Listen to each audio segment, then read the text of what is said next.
ขอความนอบน้อมแด่พระรัตนตรัยอันมีพระพุทธพระธรรมพระสงฆ์เป็นสรณะที่พึ่งขอกราบแนบไต่ขอกราบแนบไต่ไหวสาถวายความเคารพมายังครูบาอาจารย์พระมหาเถระนุเถระท่านเจ้าคณะพระสังฆาธิการพระภิกษุสามเณรเจ้าจุโตนจุองค์กุวัดวาอารามพร้อมตึงสำนักที่พักทรงโดยเจริญปอนมายังบรรดาปออกไม่ออกศรัทธาบรรดาศรัทธาสาธุชนญาติโยมปอหลงแม่หลงปอลุงแม่ป่าตั้งปีป่าหน้าเอาเนาะศรัทธาตินจ้องห้องวัด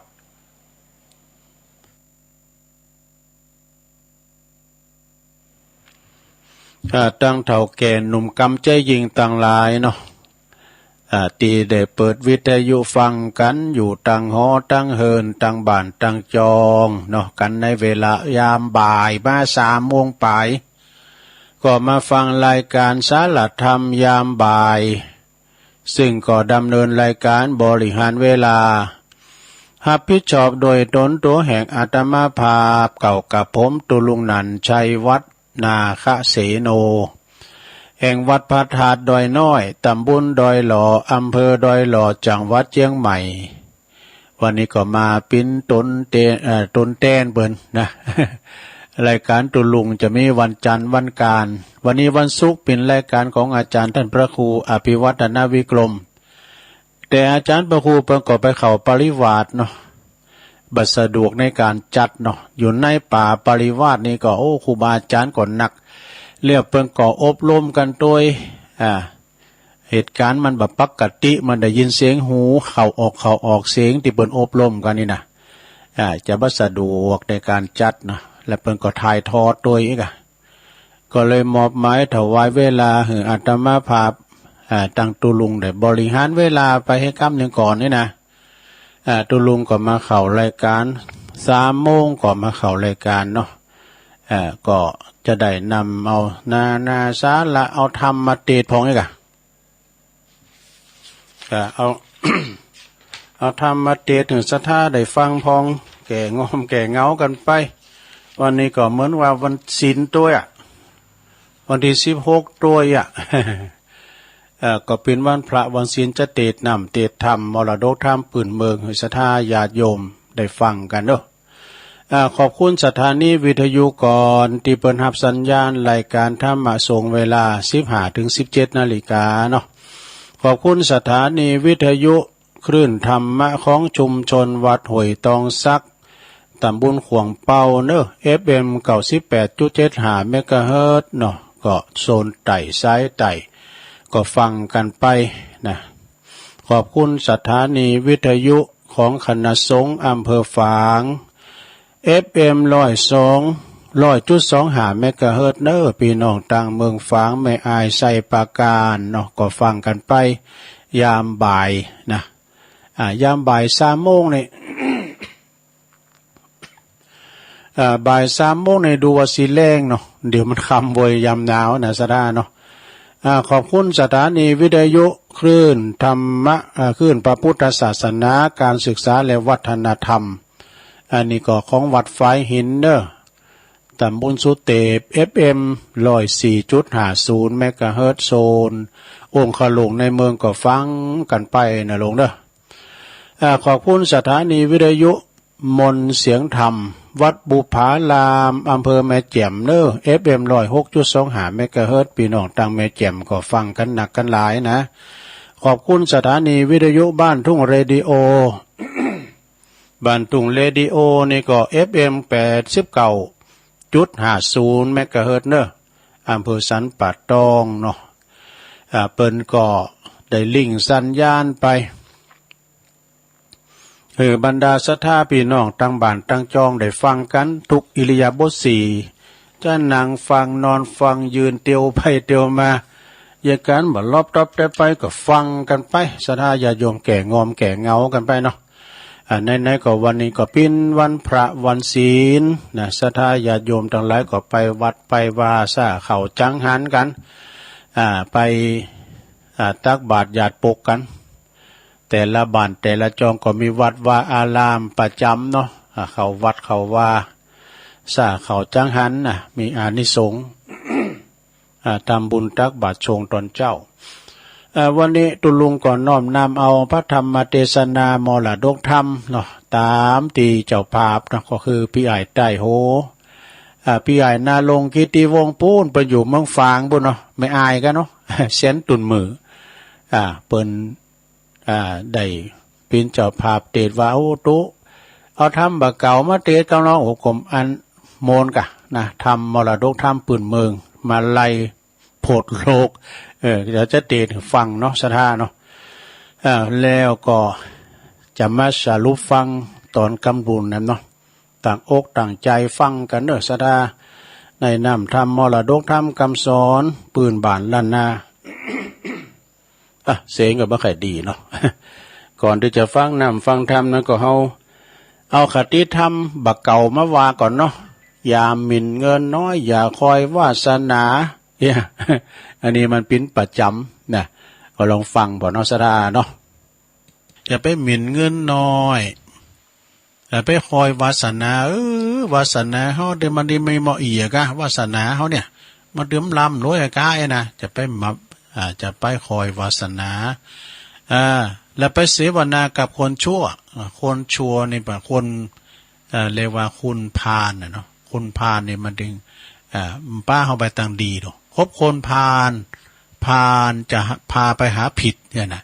ถ้าเฮาคบบัณฑิตก็จะป้าไปหาผลเนี่ยเนาะอย่าเสวนากับคนชั่วอย่ามั่วอบายามุขมีหลายอย่างเด้อไปเข้าบ่อนก็ลินอันนี้ก็บ่อนนี่ก็คือเป็นอบายามุขมันก็น่าศรัทธาเนาะอันนั้นก็ย่างให้พรนรงค์เนาะผ่อนให้พรนรงค์อันนั้นอย่างโตอันนั้นก็เบอร์หวยอย่างนั้นก็บ่ให้พรนรงค์ไปหม่อมเจใช่มั้ยลำไปเอาไปกำหังกำมีเขาน่ะเนาะลงเอ้ยเบาๆให้พองว่าห้อมหลินเนี่ยนะตุลุงหลินก็ถูกหวยกูงดมันเสียงตั้งนี่ โอ้เจ้ามือได้ยินกะสุมาเนี่ยแล้วก็อย่าซิงสุกก่อนหามเนี่ยอย่าพล่ำก่อนทำงานก่อนทำเนี่ยอย่ารำก่อนเพลงเนี่ยอย่าขมเหงผู้น้อย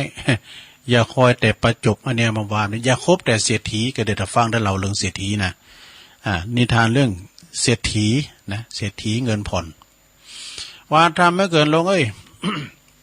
ทำมาก็เอาง่ายๆเนี่ยนะเนาะฟังไปกินเข้าไปเนี่ยก็ปิ้นการเดียวว่าย่อยอาหารไปในตู้ ไปว่านักโรอีป้อยแกนเข้าอดเอาเนาะเอาผู้จารเมื่อไหนมาราธนาธรรมกรรมนิปา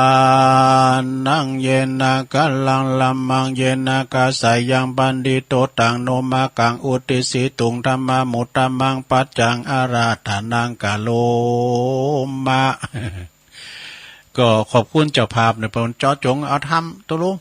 วันนี้ขอเจาะจงเอาทำมาไล่ลดโผลก็มาไล่ลดโปรดโลกกำเนิดนะโปรเล่งนะลงกิติวงศ์ปุญอยู่เมื่อฟังบ่ติดจริงถ้าเตียนผูกเอาไว้วันเนี้ยเนาะชี้เงี้ยวันเนี้ยมันเตะเทวันเนี้ยผูกไปเสาะหาได้ใหม่บุกเจ้าเนาะว่าทำกันเนื้อลงเนอะกันเดี๋ยวก็มาสรุปทำเนาะนะเดี๋ยวตุลุงถ้าว่าทำลำไม้เนาะถ้าว่าทำยองทำลำไม้มันว่าจ่ายหน่อยว่าไหนแม่ตุลุงอู้มีบอกหัวเรื่อง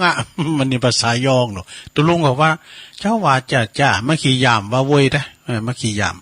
ว่าจ่าให้หน่อยเนาะนะโม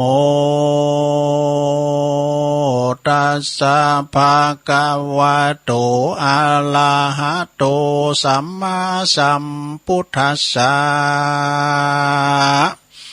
สุลานามาหินิยังพุทธเศรษฐังนัมเมตวาพุนทางการตาสาสากาจังธรรมันจะสังขันจานามิตัว สักกาลัญจันนาปาตังมัลลายันนามาวัตถุปัลลมัตตวิจิตังอลาปาปิสังสัมมาเสติสาทโวดุลาสาปุลิสาตั้งหลายอาจารย์เจ้าตนแปงกัมปีมาลัยอันนี้หากตั้งไว้ให้เป็นตีไว้และสักกลปูจาแก่คนและเทวดาตั้งหลายเพื่อให้หายอนตันลายตั้งไปในและไปนอกทุกดาวขอคันตาสีมาโดยกัมปีมาลายอันนี้แลนาตามอัตถางการถาแห่งบาทอันนักผาเจ้าตั้งลายเปิงลู่ดังวิสัชจันนาไปนานี้แด่เตนะเมตตาผู้ข้าก็ไว้ยังพระนวัลโลกุตลธรรมเจ้าเก่าภาการกับตั้งพามปัลลิยติธรรมดวงงามประเสริฐอันบังเกิดแต่พระอุลานะเมตตาผู้ข้าก็ไว้ยังพระอริยทรงตนทะลงอาจตุปาลิสุทธาสินใสสะอาดตนปฏิบัติตามรอยพุทธบาทสัพพัญญูนำเอาคำสอนตนคู่โลกลาหือบังเกิดศรัทธาปัสสาทาแก่กล้าแก่คนและเทวดาทั้งหลายและนาอาทิเตกาเลในกาละอันล่วงพ้นไปแล้วยังมีต้นแก้วมหาเทนต้นหนึ่งจือว่าเตปัมมาลัยต้นท่านลงสินสายวิเศษประกอบไปด้วยเหตุอิทธิฤทธิญาณในสายยะเจ้าก็อาสาไลเสริงบานอันหนึ่งชื่อว่ากรรมปูจากกรรมอันอยู่ในเขตตัมปันนยทวีปอันเป็นที่อยู่แห่งแก้วเจ้าทั้งสามภาการเอกติวาสังยังเมในวันหนึ่งใสมหาเทนเตปัมมาลัยตนองค์อาจเจ้าก็กากาศไปสู่ยังนรกเปิดจักยกเอายังฝูงเพ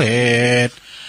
อันใดสังเกตเหมือนนานปวิสิตวาเจ้าก็เข้าไปสู่สำนักแห่งพญายมพิบาลวันนั้นแลในเมื่อพระยายมมาลาทันแล้วยังต้นแก้วเตปัมมาลัยก็พาสาไหลแจงจอดฉลาดลู่รอดทุกอันว่าพันเตข้าไว้เจ้าโตนบุญมากเจ้ากูลุกจากปฏิเขตแดนใดมานันจาติปากาโตมหาเทนเตปัมมาลัยก็ขานกำไปเร็วรีบว่าเราลูกจากจุมปูทวีปเมืองคนมามีกรรมกรรมผาฐานามาใครโผดมวลฝูงสัตว์อันต้องโตดอยู่ในอบายแต่ดิลี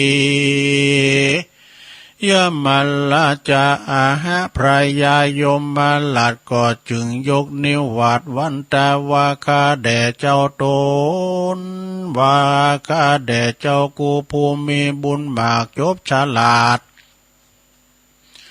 รู้รอดยันว่าเจ้าเมืองนอกจุมปูเขายังดูกะตำบุญมีมากรู้ว่าเขากะตำบาปมีหลายอันจาเตสัตตาอันว่าสัตตั้งหลายมวลมากเขาลาคาบไว้เมืองคนป่าเอาตนตัวเขามาสู่มาอยู่ห้องอบายยังมีลายเหลือล้นเขาก็พาฐานะใครปุ้นจากตุกโตดใครเสวยสุขโสดสำล้านโดยบุญสมปานแห่งพระเป็นเจ้าแด่พ่องเตอตีนั่นพระมหาเต้นเจ้าเตปปัมมาลัยก็ตนทาลงสินใสสะอาดเจ้าก็ลีลาดไปดู ยังฝูงหมู่สัตว์นรกอันต้องโตดมีอยู่หลายโกฏหลายแสนเจ้าก็ไปสู่แดนนรก8แห่งอันกรรมวิบากหากตกแต่งให้เป็นไปมีตนว่าวิตาลานเนมอใหญ่โลหะกุมพิใจปอดีอุสุตันนรกมีขอบเขียดสังฆาตันนรกเป็ดปืนบุญกลัวตายแล้วกับกายมาเป็นตัวดังเก่าอเวจีนรกนั้นเล่าสัตว์ล้นเอาไปด้วยฟองไฟบังเกิดให้เป็นไปหลายเหยื่องโลลุวันนรกเป็นดังเครื่องโกงจักสันตันนรกพับแผ่วหลอดวิริยันนรกขอดสุดปลายเจ้ากมบ่ดูได้แต่ใส่เมใจมักใครโผดยังฝูงสัตว์นรกเหือพ้นจากทุกตดอบายเจ้าก่อกฎหมาย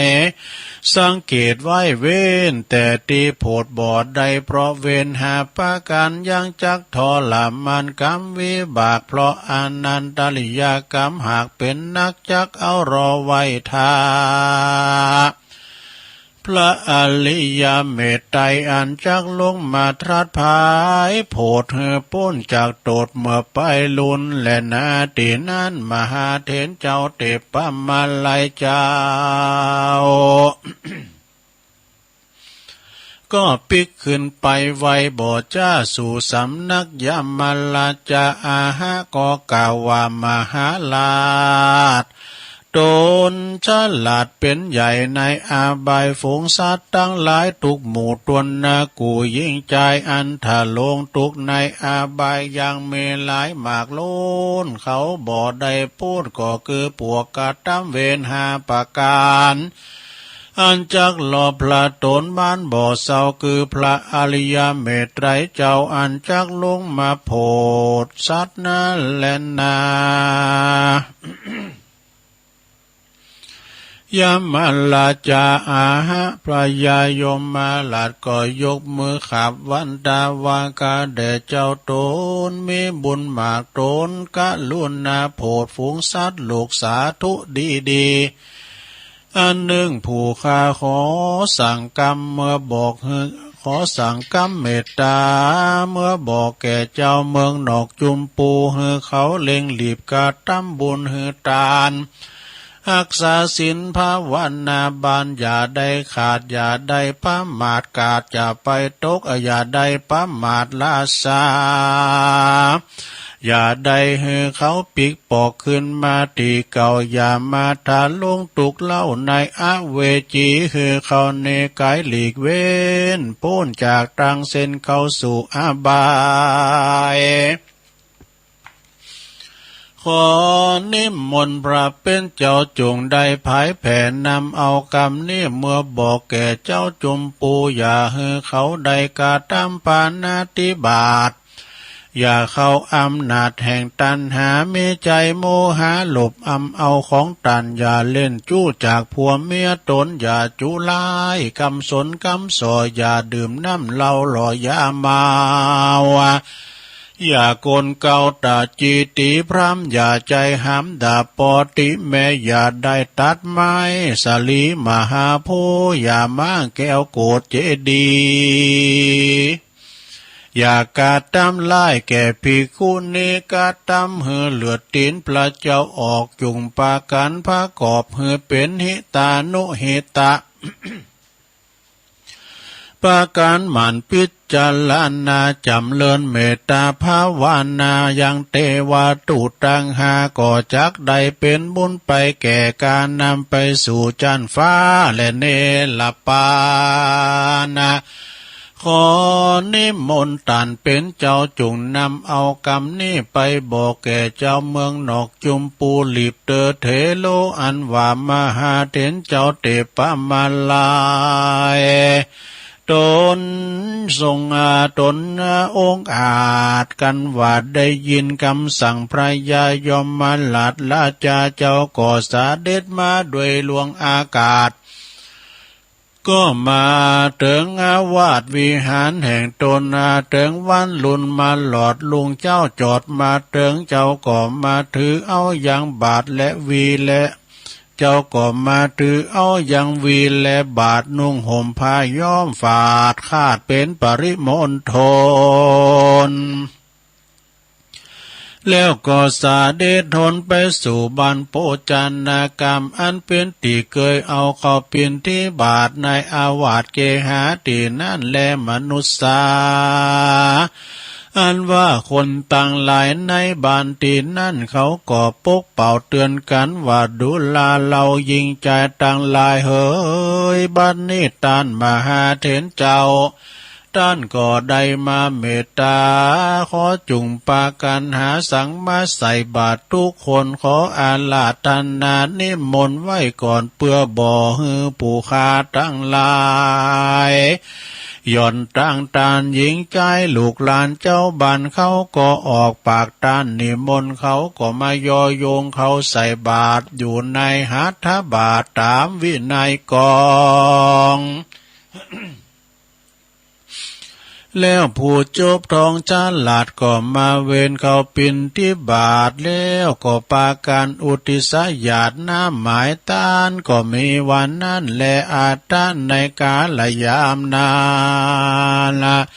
พระมหาเถรเจ้าตนองค์อาจก็มาถือโอกาสเจียนจาวดุลาอุปาสกะอุปาสิกาเฮยจุงปากันดาฟังยังกำเราจะกล่าวตามที่เราได้รับข่าวคำสั่งมาหาแห่งฟูงซาตาเป็ดใหญ่อันอยู่ในนาโลกใหญ่น้อยบ่รู้กี่ร้อยกี่หมื่นกี่แสนยังมีมากแดนเหลือแหล่เขาก็ปากันแผ่กำมาหายังสัมปันตวงศาปีน้องอันอยู่ในแห่งห้องเมืองคนขอปากันนับเมตตาฝูงปิดใหญ่ให้เข้าใจไฟจมบานนะจงมีศรัทธาตานรักษาศีลฟังธรรมอย่าได้ขาดให้ได้ใส่บาตรอุทิศญาติน้ำหมายตานไปหา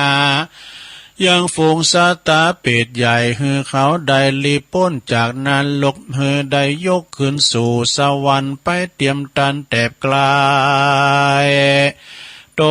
นตันไทยอินตาเฮไดไปปูจาติวิเศษคือว่าพระเกศเกี่ยวจุลามณีสลีมหาถาตอย่าเฮได้ขาด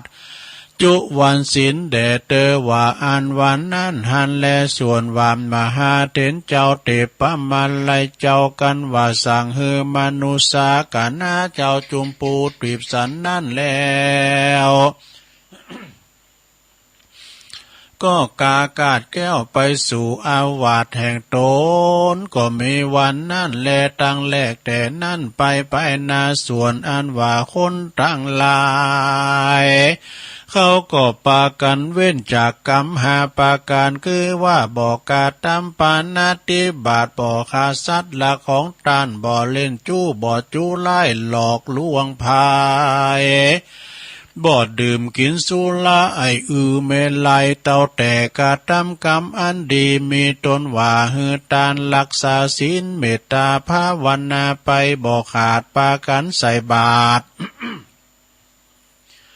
หยาดน้ำหมายตานไปหายังฝูงสัตตาหมู่เป็ดปือเขาได้ปูนจากเขตอาบายก็มีวันนั้นแหลนนานิทิตาขียาอันกล่าวแก้ไขยังทำมหาเถรติปะมาลัยจาดูก็บางกมมาสมเรสาเดชเลี้ยวเต้านี้ก่อนแลสาธุสาธุสาธุจบไปแล้วลงเอ้ยจบไปแล้วทำอันนี้ทำมาลายโพดโลกนะทำมาลายโพดโลกพระมาลัยเนี่ยเปิ้นจบสูงโนซบจบอันคือถอดนะถอดจิตวิญญาณภาวนาไปปุณะนะไปแอวไปเปิ้นว่าไปชมสวรรค์ไปเยี่ยมนรกเนี่ยไปไหนหมดก็ไปแอวกะไป ไปปุ่นไปผอเมืองหมอนาหกไปป้าจ่ายมพิบาลนะเอาไปจ่ายมพิบาลก่อนไปสูงพอนะเปิ้นลอยไปเอากำวิอันนี้นะเอากำหันกับอะไรในธรรมนะกำวิลอยไปสัตตานาโลกมีจำนวนหนักจำนวนหลายเนี่ยพวกตัวเขาก็ยกมือไหวซ่องไอ้เนอะสาธุเอกอะพระมาลัยโพดโลกแล้วก็ไปพอโอ้พระมาลัยนี่เปิ้นก็หันว่าคนที่เปิ้นทำบาดีบาดักมาเก่าเปิ้นโพดได้หมดนะแต่เปิ้นสั่งกรรมมาเปิ้นโพดได้หมดที่ผลได้มีหาอย่างหาประการคือว่าเปิ้นผลได้เนี่ยพระมาลัยผลได้มีคุณที่กระทำกรรมอันนักคือว่าอนันตริยกรรมอนันตะแปลว่านักนะอนันตริยกรรมคือกรรมนักหาอย่างมีอย่างพองนะมีข่าปอข่าแม่ข่าพระอรหันตาทำลายพระพุทธเจ้าจนเลือดออกเลือดจำเลือดยิ้มให้นะแล้วก็มั่งสังขะเรือสังขาเพศอย่างนี้เพื่อดึงผลได้หรอกมันกรรมนักสดาญาโยมนะไม่มีที่ไหนคุณมาข่าปอข่าแม่เนาะเอาก่อนเนี่ยเปิ้นหูบุญหูคุณแล้วคุณมาเดี๋ยวนี้ก็ไม่ใครปอหูสักตัวใดเนอะคุณปอคุณแม่นี่นะโอ้พระเจ้าคินเอานะสดายิงหายไปกว่านั้นฮอดถึงได้หันด้วยเนาะหันในทอละทัดก้าหันเนี่ยคุณคำปอคำแม่นี่นะมันถึงมีดูโอ้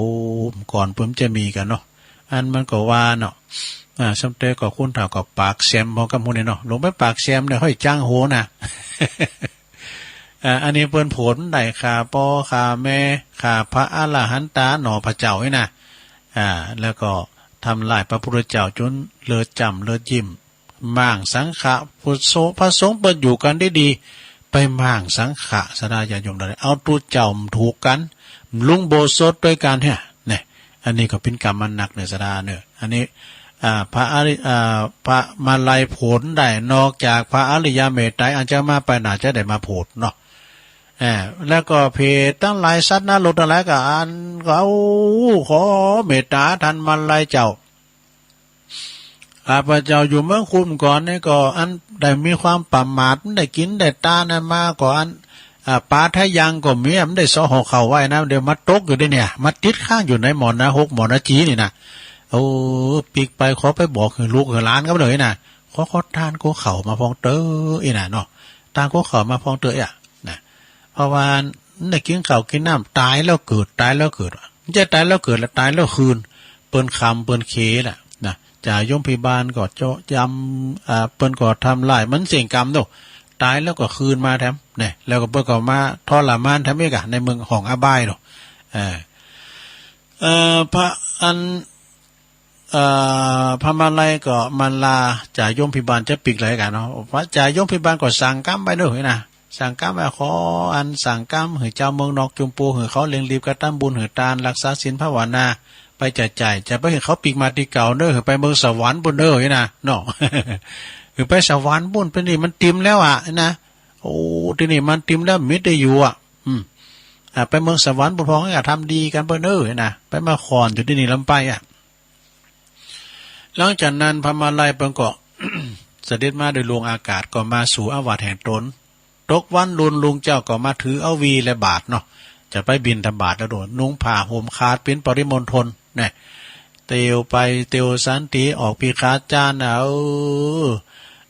เจ้าบ้านเจ้าเมืองเนาะที่เปิ้นไปเคยเอาเขาเป็นที่บาทนะ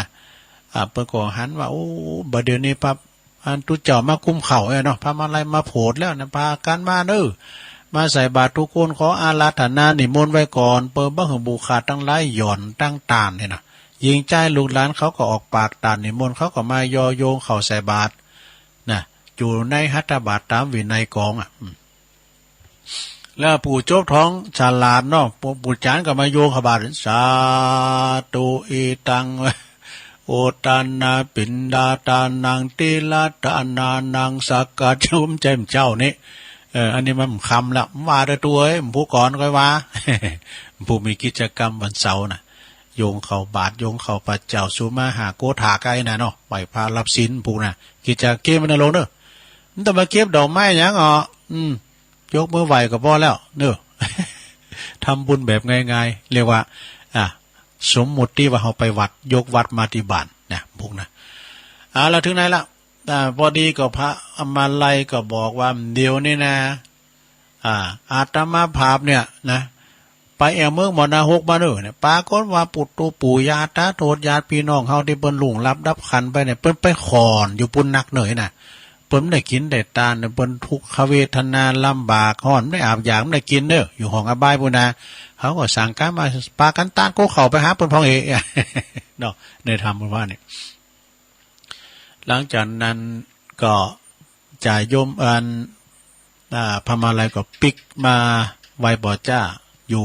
ตีวัดตีว่าอันนี้ก็เล่าข่าวๆในเราก็มันได้ดีแล้วตุลุงก็เล่าไปอีกนี่จบลงไปเนาะเราข่าวแบบจบลงไปทำมาลายโพดโลกอานิสงส์ของการต้านเนาะพม่าลัยเปิ้นไปโพดสัตว์นาโลกต่างหลายที่เมืองมอนาหกเมืองสวรรค์ก็จบลงไปเนอะสถานเนอะตอนนี้ไปเอาอย่างมาว่าแถมมีนิทานกล่อมแถมหน่อยเนื้อสดาเนาะ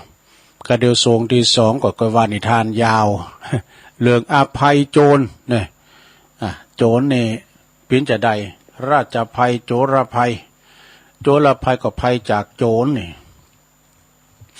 เอาแถมหน่อยหนึ่งอันนี้ก็มานพผู้ลืมตนนี่เป็นจะใดลองฟังก่อนนะลงเนอะมานพผู้ลืมตนนี่ก็คือว่าชาตาหักกะชาดกนี่ชื่อปะนะก่อนนะเจตวันวิหารพระพุทธเจ้าของเฮานี่เปิ้นหันว่าพระภิกษุตุนหนึ่งรูปหนึ่งนี่นะจึงได้ตรัสชาดกนะจึงได้ตรัสชาดกเปิดเรื่องนี้เปิดเนี่ยจะเหือนหันโดดของการยกตนข่มทันนะความหวานในอดีตพระตถาคตของเฮาเนี่ยเสวยพระชาติเป็นเศรษฐีดอกนะเป็นเศรษฐีอาศัยอยู่ที่เมืองปาลาณสี อยู่ในเมืองปาลาณสีแล้วก็มีได้อุปการะบุตรนะคือลูกของนางตาสีเอาลูกเปิ้นมาเลี้ยงเนาะนะแล้วก็ตั้งชื่อทำหมายตั้งชื่อว่าชาตาหักกะชาดาหักกะนี่อันนี้เป็นลูกปะนะลูกเก็บนะจะลูกแต่เอาลูกของตาสีมา เอามาเป็นลูกเก็บแล้วก็ตั้งชื่อทำหมายเมื่อว่าเจริญเติบโตใหญ่หน้ากาบานมาเนาะชาดาหักกะเป็นผู้ดูแลคลังของเงินคำกำเกี่ยวอย่างเอกนะเงินทองแต่ว่าปรากฏว่าชาดาหักกะเนี่ยเกิดบ่ดูแลละนะเกิดจะบ่ดูแลคลังละบ่ดูแลคลังต่อไปจะหนีออกจากบ้านจากเฮือนของตันเศรษฐีไปว่ะแล้วก็ปลอมจดหมายว่าตนเนี่ยเป็นบุตรเป็นลูกดีแต่จริงของตาเศรษฐีอยู่ในเมืองปาราณสีเนี่ยแล้วก็ถูกส่งมาให้มาแต่งงานกับลูกสาวของเศรษฐีตั้งชนบทเนี่ยเศรษฐีบ้านนอกบ้านนาเนาะตั้งชนบทเนี่ยนะเศรษฐีชนบทก็เลยเจอแล้วก็เลยแต่งงานกับลูกสาวของตนหลังจากนั้นบ่นานนักเนาะเศรษฐีปอเก็บนะเนาะจากเมืองปาราณสีก็ติดตามมาหาอันโตของชาดาหักกะนี่นะไปตัวหาลูกเก็บไปเดี๋ยวเนาะปะกะแต่ว่า ชาดาหักกะนี่ก็ขอร้องเนาะพอจะไปบอกให้ไผเนี่ยก็ขอเก็บเรื่องปีเรื่องนี่ไว้หน่อยนะปีเรื่องว่าอันอุพี่ว่าเป็นลูกของทางเศรษฐีเอกะที่จริงเป็นลูกเก็บเนาะเศรษฐีก็สงสารเอ็นดูก็ตอบตกลงเป็นยังลูกไอ้อีบอมบองไผละเอกะแต่ก่อนที่จะปิกบ้านปิกเมืองเนาะเศรษฐีปอเก็บนี่เพิ่นก็ถามภรรยาของชาดาหักกะว่านิสัยของลูกชายเฮานี่เป็นจะฮือพองนิสัยของชาดาหักกะเนี่ยมันเป็นอย่างใดพองอยู่มาตึงมื้อตึงวันเนี่ยไอ้กะภรรยาของชหากะอันนั้นก็เพิ่นก็ตอบว่าโอ้ลูกของอีปอนี่นะสอบไปตำหนิติเตียนสิ่งต่างๆว่านั่น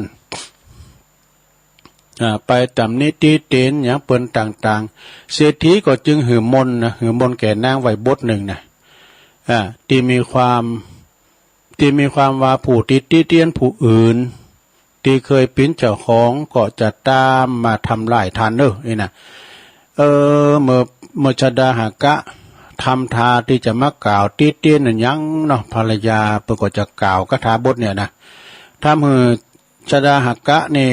นึกว่าภรรยาเนี่ยฮู้ความจริงเบื้องหลังฮู้กำพืชของตัวเก่า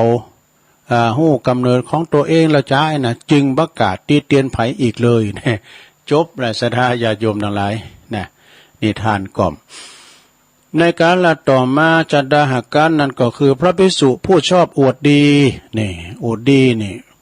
ข่มเหงเตียงเต็กเปิ้นและยกตนข่มทันอย่างเอกนะประมาณนั้นนะแล้วก็เศรษฐีปาราณสีปอเก็บนั่นก็คือเราตถาคตนั่นเองขอคิดเรื่องนี้เปิ้นบอกว่าคนอวดดีสอบยกตนไปข่มผู้อื่นมักจะเป็นผู้ที่มักเป็นตีรังเกียจของคนอื่นที่รอบข้างของตนเองนั่นเองจบศรัทธานิทานก่อมจากนั้นก็จะไปยกตนข่มทันศรัทธาหันเปิ้นอยากไล่ก็จะไปดูถูกดูแคลนเนี่ยเป็นว่าคือก็หันเปิ้นมังมีก็จะไปคอยหันเปิ้นต่ำต้อยก็จะไปดูถูกดูแคลนเปิ้นเนี่ยประมาณนั้นเนาะ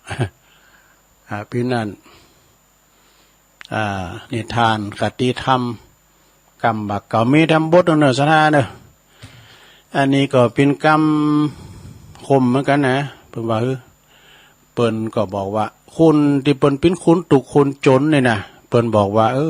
ถ้าเฮามีเงินมีคำก็ถ้าจะมีความสุขแต่น้อยนะก็แน่นอนเนาะมีเงินมีคำก็ต้องสะดวกสบายซื้อเอาความสุขเขาโตเก่าอันนี้ความคิดของคนจนนะคนตุกแต่คนรวยล่ะเป้คุณรวยเปิ้นบอกว่าถ้าเฮามีเวลาเนาะแล้วเขาก็จะมีความสุขเวลาที่จะกอบกล้วยเราจะมีความสุขหนักขึ้นไป อันนี้เป็นความคิดของคุณรวยแล้วก็คุณความคิดของคุณตีเป็นผิดคนพิการเนาะทุพพลภาพเป็นบอกว่าถ้าเฮาเตียวได้เดินได้สามารถแลนวิ่งยังขึ้นก็ไม่ได้แล้วนะเฮาก็ถ้าจะมีความสุขขนาดได้นี่ก็เป็นก็คือนั่นนะเนาะแล้วก็ทั้งคนหนึ่งที่เปิ้นพิการทางสายตาเปิ้นหันบอกว่า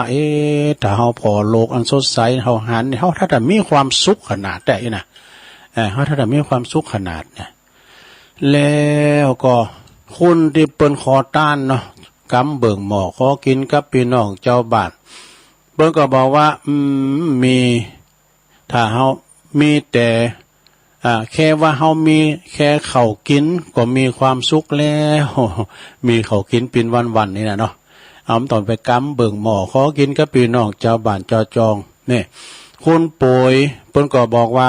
ถ้าเฮามีชีวิตรอดไปได้นี่เฮาถ้าจะมีความสุขเฮาจะเข้าวัดเข้าว่ากำลังกำเนี่ยน่ะยามมื้อเฮาเตียวใดไปปิ้นนี่เฮาเยี่ยมไปวัดไปว่าเนาะเดี๋ยวนี้เฮาขอมันหายพ้นจากการป่วยไข้เด้อเที่ยวใดไปปีนเอาไปวัดถึงวันก็จะว่าไปเนาะสรุปแล้ววันนี้เฮามีเงินมีเวลาเที่ยวใดพอหันมีข้าวกินและยังมีลมหายใจอยู่จงใจชีวิตให้คุ้มค่ากับเวลาที่เหลืออยู่จบพอดี สาระอันนี้ก็เป็นข้อคิดนะโยมยุพินหอมมาลาปีหน่อยสูงมาเด้อจากแม่โยกขอบคุณเด้อที่เปิ้นสูงมาเนาะเป็นข้อคิดประจำมื้อประจำวันเอามาเล่าสู่จูกันฟังเด้อศรัทธาญาติโยมทั้งหลายโอกาสแรงในตุลงจะตักตั้งหลายให้หน่อยกันนะ ก็มีหลาย เจริญปอนคุณแม่บุญยวงแซ่พันแม่น้อยอันนี้ก็เปิ้นก็ตักมาตั้งละอีแม่ฟังอยู่เจ้านะแล้วก็โยมดอยน้อยพัฒนาหนองหานสันทรายนะแล้วก็กลุ่มเทพาลักษณ์21เพื่อนพ้องน้องพี่ว2ว8 โยมปีหน่อยหอมมาลานะจากแม่หยวกขุนแผนสกายหนึ่งท่านประธานที่เคารพแล้วก็ทำใจทำตักมาต่างลายเมตตาธรรมอาจารย์พระครูสุทัศน์ปุณณวัฒน์นางแลลำปางเนาะชมรมสกาย77โดยคนดอยนกยูงไหวสาบารมีธรรมเนอะน่าลงอนันต์ชัยนะดีเจนี่นะดีเจลองเนี่ยแต่เป็นอยู่ห้วยตองซักนะควบคุมสถานวิทยุทางห้วยตองซักแม่สีทรอันนี้ปุ่นน้องโบใจประการโยมแม่การดาสีเนตรอันนี้ก็อยู่ห่างดงฟังอยู่คุณแม่ครูทองคำที่วงคำเสาหินสีโบบานเนอะ แม่จีการธนีสายญาติจากเว้งป่าเป่าคุณแม่เดือนเพ็ญทิมวางจากน้องหานำบ่อโลงเนอะแม่วางเนาะโยมแม่ครูธัญญากศนเชียงใหม่อันนี้ก็ตักมาต่างหลายขอบคุณเนอะเหลือเวลา10 นาทีตุลุงจะลองเปิดสายวางสายจ้าหน้าไม่ไฟมีอย่างก่อนลองโทรมาดูฟังอยู่เนอะชัดเจน มันดีมาเยอะหรอหรือว่าแจ้งผลการหับฟังโทรมาที่เบอร์0899555606เนี่ยโทรมาถ้าจบรายการตูลุงแล้วก็จะมีรายการต่อแต่เบิด6 โมงก็ฟังการถ่ายทอดเด้อที่งานปริวาสกรรมวัดม่อนฤาษีแต่เบิดก็จะมีข่าวสารบอกกล่าวกำเนาะวัดม่อนฤาษีก็จะมีกิจกรรมนะเจริญปอนเจริญปอนอ๋อยายพรมาสายแหลกกันนี่หล่องบัวแดงเนาะอันจะเอาก่อนจำก่อนก่อนเอาเลยอันยามันเจ้าเนี่ยวัดจะช่วยด้วยแรงศรัทธาวัดพัฒนาพกำลังใจการศึกษาศีลการรักษาศีลเป็นการทำบุญเป็นการรักษาคุณค่าบุญเก่าเป็นการสร้างบุญกุศลใหม่ได้วัดพัฒนาพกำลังใจจบแล้วกะโอ้ยินดีเนอะยายพรหล่องบัวแดงสันกำแป้งเจงใหม่เปิดมาอ่านก้อนวะอ้าวเจริญปอนเข้ามาใหม่ลุดไปเจริญปอนจากไรจากจ้าก็เหลืองอันนี้แม่สีทอนกันเนี่ยใช่น้องบัวนะน้องอยู่เจ้าน้องบัวชัยประการเนาะจ้าชัดเจนดีเจ้าพระบาทอุดมเนาะพระบาทอุดมเนาะดีแล้วอนุโมทนาเด้อเจ้าไว้สาเจ้าสาธุน้องบัวชัยปราการมาแล้วเจริญปอนเจ้ากับไว้สาเจ้าท่านนั้นโยมแม่ฟังอยู่เนื้อชัดเจนดีเนื้อเจ้าเมืองฝางเจ้าแม่จันสีเจ้าแม่จันสีสุขาเนาะแจงหัวลินแจงหัวลินเนาะฝางยินดีแม่หลายเด้อแม่จันสีอนุโมทนาสาธุเจริญพรไว้สาธุลุงน้องเบลมาแรงได้ผมอยู่วันพิโลกนี่เดี๋ยวเนี้ยไปบั่นพิโลกวะนะครับไม่แอวหาแม่วันนี้ปีใหม่ครับหน้าผมจะปีกมาที่7 ที่ 8ก็นะครับดีกะอันนั้นวันเกิดนี้ไม่ได้มาอยู่นี่แล้วเนาะครับไปได้ก่อน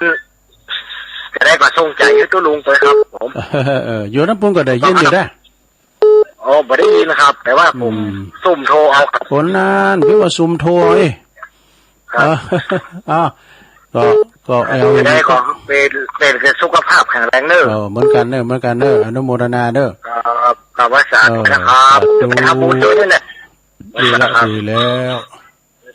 น้องเบลเปิ้นไปหาแม่เปิ้นป่นผิดโลกมาอยู่บ้านเฮาอยู่ว่าอู่เมืองได้เจริญเข้ามาใหม่เด้อเจริญปอนไปพระเจ้าตุลงฟังอยู่เนอะอันนี้แม่ แม่โบพัด โอ้กลางโหงแม่โบพัด เจ้าออกว่ะ จำได้ออกจำไหมเพราะว่าเปิ้ ก็ น ได้ ถ่าย ว่า ทอด ข้างไหนก็แดนแต่เย็นตุลุงนี่เนาะ เปิ้นนั้นถ่ายทอดนั่นนี่กะสวดมนต์ที่เปิ้นงานปริวัติกรรมที่วัดมอนฤาษีอ่ะ อ๋อ พอเปิ้นออกกรรมแล้วก่อนก็เข้ารายการเดี๋ยวนี้เปิ้นถ่ายทอด ก็นักฟังไหนก็ได้นะคนธรรมดานี่นักแต่วิทยุกายเนาะ ใจ เป็นกำลังใจตุลุงแน่ ขอบคุณเลยแม่บ่พัดเด้อกลางโหงเด้อโอ้สาธุเจ้าก็ว่าไปอ้ำได้เด้อมันจะเข้าเริ่มพุกนะพุกวันเสาร์มันจะได้เข้าเด้ออันนั้นมานั่นตัวจุยอ่ะ ว่าไปเลยอ่ะเจริญปอน เจ้าไปสาเจ้าทองคำที่เกี่ยวบ่ทองเจ้าฟังตลอดเจ้า โอ้แม่ฟองคำก็หายหนาให้ตา ฟังเราไม่ได้โทรเจ้าโอ้วันนี้เป็นเข้ากำไว้พระสวดมนต์เจ้าได้บุญเหมือนกันนะทุกน้องโอ้ได้กะเจ้าแต่วันนี้ก็ไปใส่บาตรสองวัดเจ้าสาธุเจ้า เจริญปอ สุขภาพเราจะลุงสุขภาพเจ้าวันนี้นี่สีหนาวมาเด้อสระสีหนาวมาหน่อยเจริญปอน ไว้สาเจ้าตุลุงไม่ก้อยฟังอยู่เจ้า แม่ก่อนนี่อยู่ทั้งใดไม่ก้อยอยู่สันกำแพงให้เจ้าบอกใจแก่จ้างป่าไผ่อะป่าไผ่แก่จ้างป่าไผ่แจ้จ้างเนาะทางตุลุงอยู่ฟังว่าในการสั้นฟังว่าก็เดี๋ยวจะเล่าเรื่องอภัยยโจรอภัยโจรออกรายการ4 โมงนี่จ้ะ5 โมงนี่จ้ะ3 โมงถึง5 โมงอันนี้มาออกแต้นเปิ่นอาจารย์ประครูเปิ้นเข้ากำถึง5 โมงกะถึง5 โมงนะกะ3 ถึง 5 โมงจำได้มาละโลอันนั้นก็4 โมงใจแล้วออกถึง3 โมงมาแล้วกะ3 โมงถึง5 โมงเดี๋ยวสอบตุลุงนี่ไข่ออกเจ้าถ้าจะเป็นรายการเพลงอยู่จ้าก็มู่นะแล้วก็6 โมงก็เปิ้นก็ถ่ายทอดสวดมนต์น่ะค่ะที่ป่าปริวัติก็ได้ฟังประจำเจ้าเป็นหยังยินดีแม่ก่อยนักเด้อบุญรักษาเด้อสาธุป่าไผ่เด้อนี่นะป่าไผ่ปุ้นแจ้จ้างนะเปิ้นโทรมาก็ถามว่าเข้าตั้งเมื่อใดตั้งแต่บ่าย3 โมงถึง5 โมงเมื่อเจ้าก็เหมือนกันเด้อเมื่อเจ้าก็ตี 3 ถึง 5 โมงนะแต่พวกเจ้ามันออกเด้อปะเปิ้นจบรายการอันเข้ากำก่อนมันไปศูนย์เปิ้นน่ะเข้ากำก็ดีเข้ากำถ่ายทอดตะปูก็ดีถ่ายทอดนะแล้วก็เฮาก็จะออกรายการเนี่ยก่อนมันมาซุบจับกันอาจารย์พระครูอภิวัตรงดก่อนตุลุงงดก่อนเจ้าก็เล่มได้ออกเด้อนะวันเสาร์ก็ตอนแรงก็ไม่ได้ออกเด้อพวกนะตอนนั้น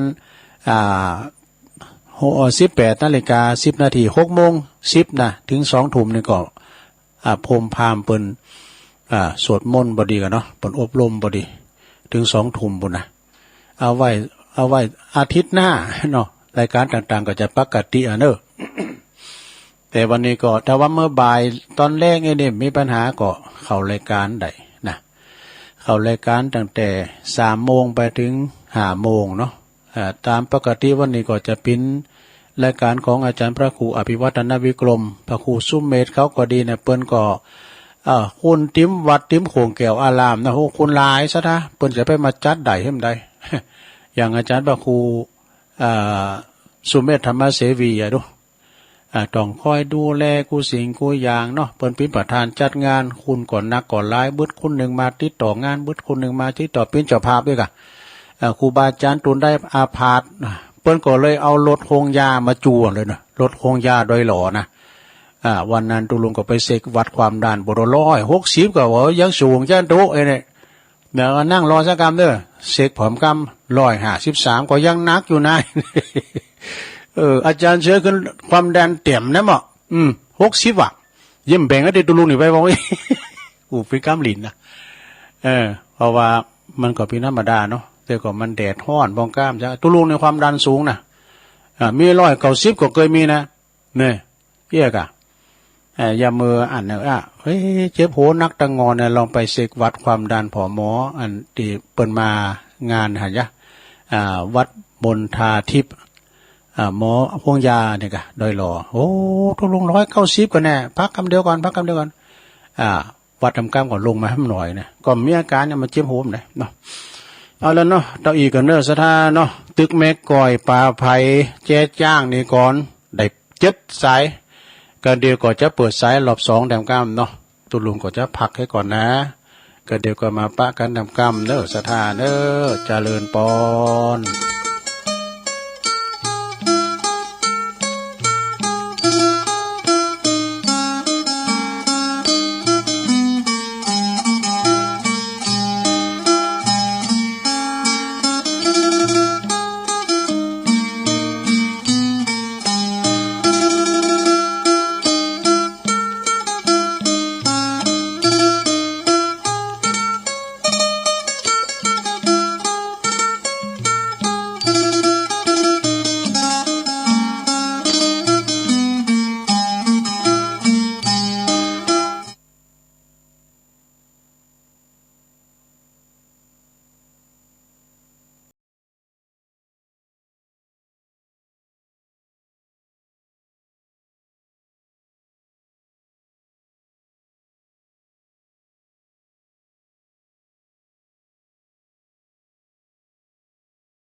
ศรัทธาญาติโยมต่างหลายเจริญปอนช่วงที่สองเนาะของการจัดสถานีนะจัดรายการบ่ายธรรมยามบ่ายเนาะสารธรรมยามบ่ายวันนี้ก็ตุลุงก็มาตุกมาแตนเปินแถมวันหนึ่งเมตตาธรรมอาจารย์พระครูเปินก็บัสะดวกที่จะจัดรายการเนาะอยู่ที่ป่าปริวาสมอนฤาษีวัดมอนฤาษีนี่ก็จำได้ง่ายเนาะแต่ไกลไปไกลมาเท่าลงไปเลยจากอัน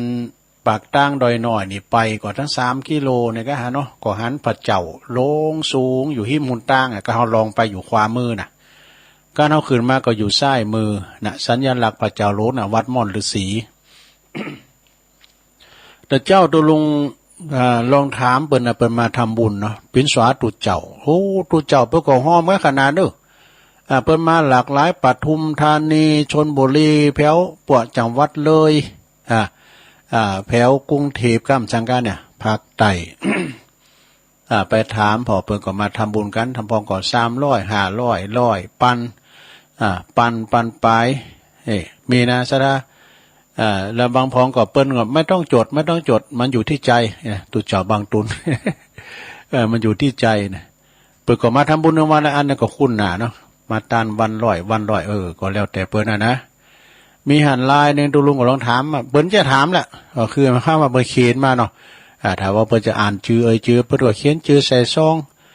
แล้วเขียนชื่อปุถะพินพระครูซะนะ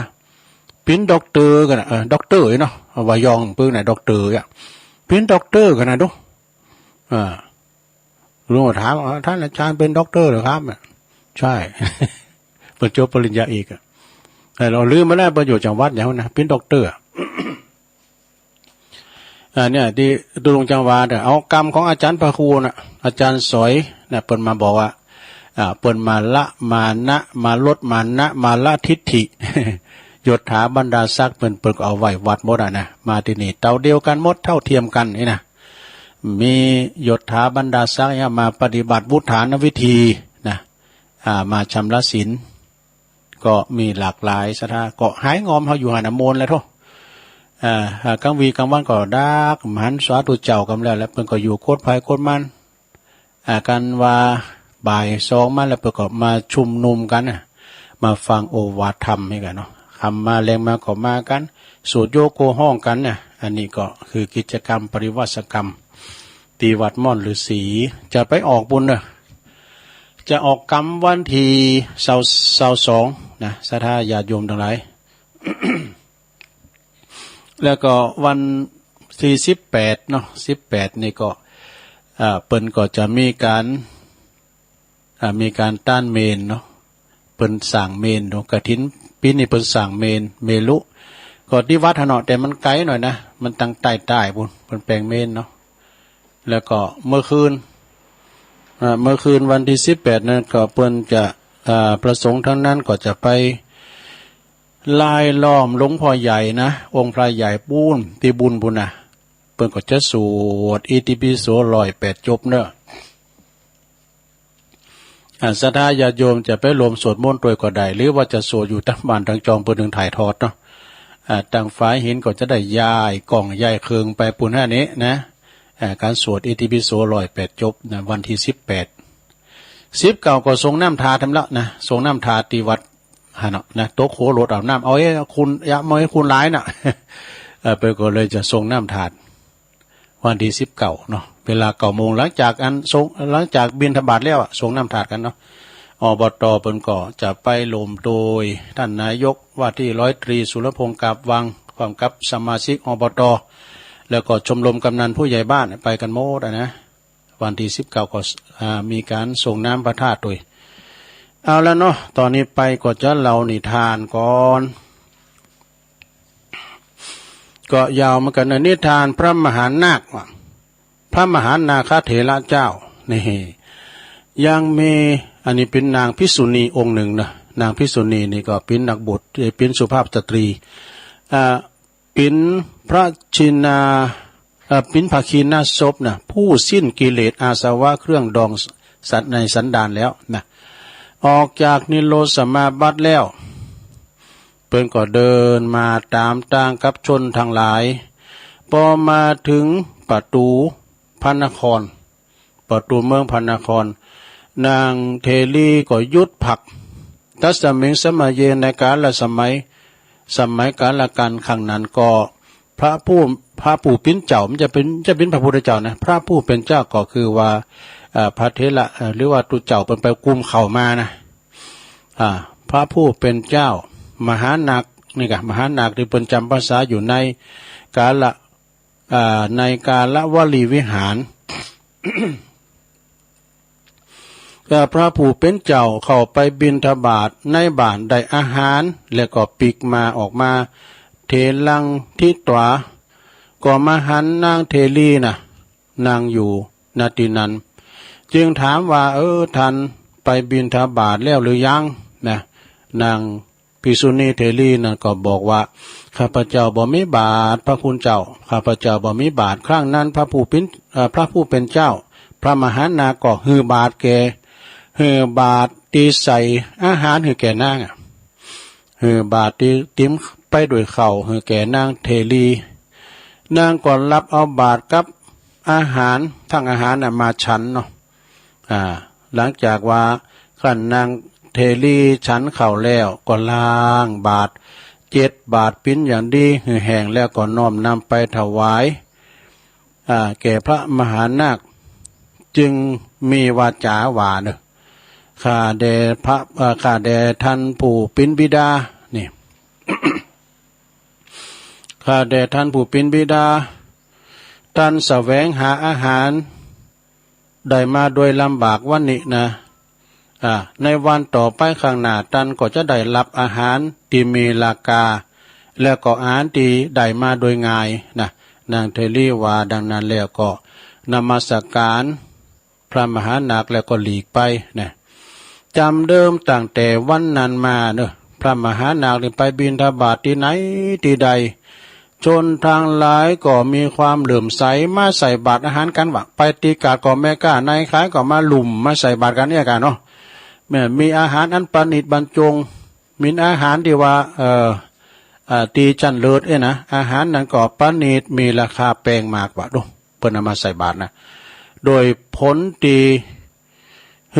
บิณฑบาตแก่นางภิกษุณีนี่ที่เปิ้นออกจากนิโรธสมาบัติเนาะเปิ้นก็จักเอาเรื่องนี้มาประจีงหันว่าอานิสงส์ของการทำบุญอามิสปฏิสันฐานนะอันหนึ่งอาหารบิณฑบาตนี่เปิ้นจะโปรดใดยังบ่ได้ฉันนี่นะเฮาเปิ้นว่าแก่สหธรรมิกคือโปรดใดมีไผพองมี5อย่างคือภิกษุ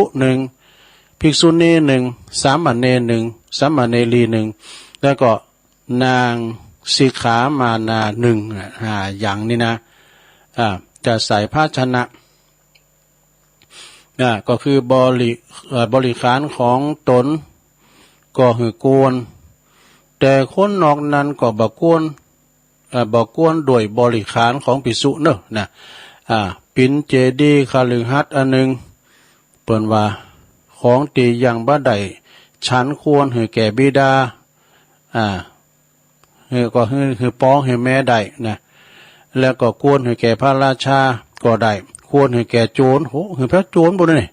โจรนั้นก็เป็นของสงฆ์ก็คือได้นะโดยเรื่องของสงฆ์แก่โจรมีเรื่องหนึ่งว่าเนี่ยบ่จะมีเสริมโยงมาแถมเรื่องนึงนะนิทานเรื่องนี้เปิ้นเสริมโยงมาแถมเรื่องนึงเรื่องต่อไปนี่คือเรื่องว่าอภัยโจรอภัยโจรนี่เพิ่นจะได้ยาวหน่อย2 หน้าบนสะดานะตัวหนังสือมันหน่อยต้องเปลี่ยนแว่นขยายเบอร์300